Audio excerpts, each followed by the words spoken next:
Barry, I'm going to take something from you. I'm going to go on thin ice. This is completely out of the choreography. I was not going to ask anything like this, but you just, it's so tempting. About 100 years ago, at the Cambridge University, there was this Society for Heretics.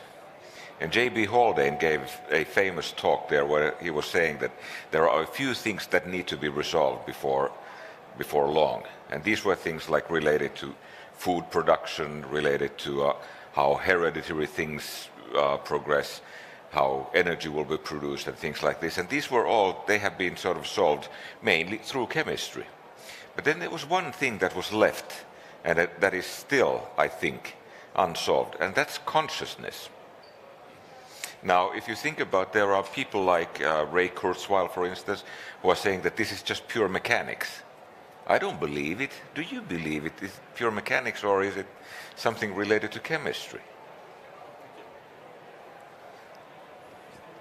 I don't know. I think it's consciousness. To me, I know Crick really had tremendous interest in that at the end. And to me, consciousness is what I would say a dog. Dogs and animals have as much consciousness as they get excited. I mean, it's hard to talk them down when they're really excited, right? I mean, they're alive. They're just alive like we are. They don't keep books and records. That's all. Consciousness is just all this thing that a brain can launch up in a central nervous system, and I don't know. It's got to be. It's physics and chemistry. That's all it is. It's certainly not from. Imagine God getting through the nuclear fusion process at up to 100 billion degrees. I mean, how is a God going to get through that part of the creation? We all came through that, you know. That's where we got our elements down here. Anyway, so I don't know. Consciousness is part of this physical thing with dissipation of entropy. I mean, entropy, second law, is forcing energy to be dissipated as fast as possible within constraints. And life is good as that. Two ways. Life is very, very aggressive in finding new niches. And number two is that bad constraints. If you want to see constraints, you go in there and look at some of these biological mechanisms. I mean, they got constraints coming out their ears there. So you can keep doing constraint improvement forever on life systems. But it's mainly the second law that's driving us. We're a river that flows uphill. Life is a river that flows uphill. But we've got the privileges. We got big energy gradients in our zone of the universe. We got the sun, for one, is everything, but it's bleeding it out, and we have to.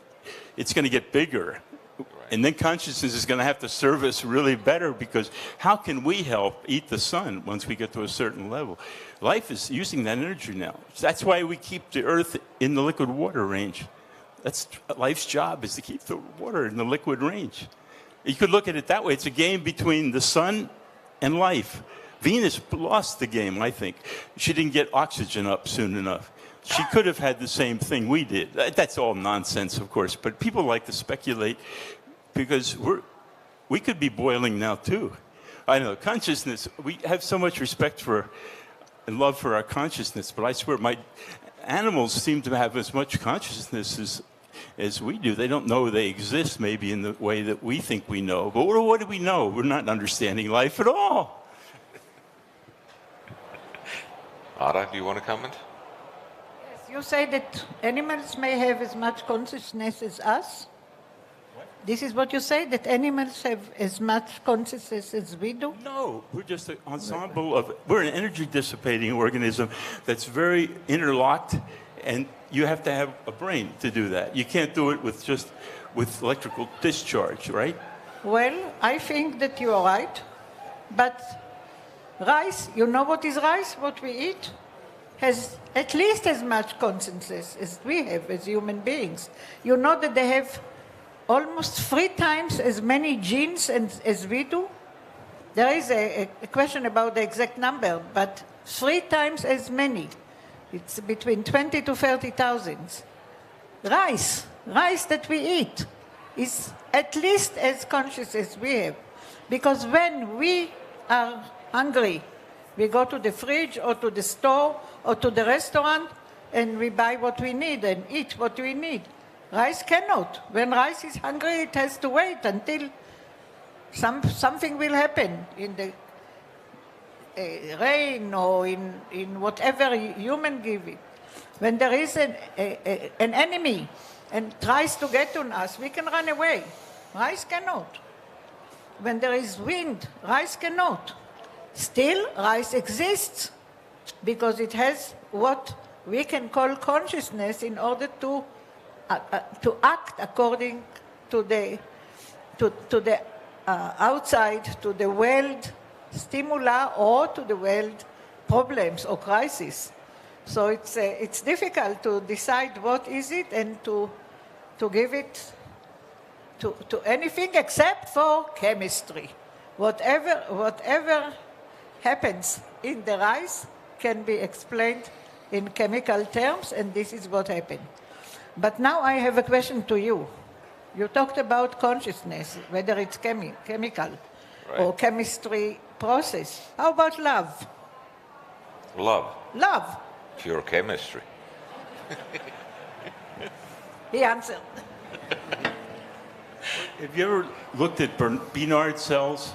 You know, those dissipative structures that you get from a thin layer of oil on a metal sheet, and they become hexagon. The sun actually radiates its whole thing of Bernard cells, about twice the size of the Earth, each one, or half the size. And they're radiating this energy out in hexagon. And these Bernard cells are really amazing. They go from being invisible at convection, just the fusion level of energy transfer. Suddenly, the heat's too much. You have to go to another regime. It just pops into something a centimeter size, and you can see these hexagons. You can see the flow. Here we come from the agitation of Brownian motion, those scale and speed, up to something we can see. This is physics, just alone. Physics has its own creatures. Hurricanes are alive. I mean, those things are fed with massive energy, right? Right. And they can run right over everything, but they're feedback machines that are dissipating heat and moving the heat from the... You have to always move your heat from your equator to your pole when you're a planet or an object that's in space in the sun range. You have to have a way to do that, and that's done by maximum entropy production. That's what I've learned by studying this area. But yeah. Fraser, do you want to add something to the consciousness I thing? have nothing to add. Okay. Let's get off this thin ice then, and back to the key performance indicator thing and business related to that.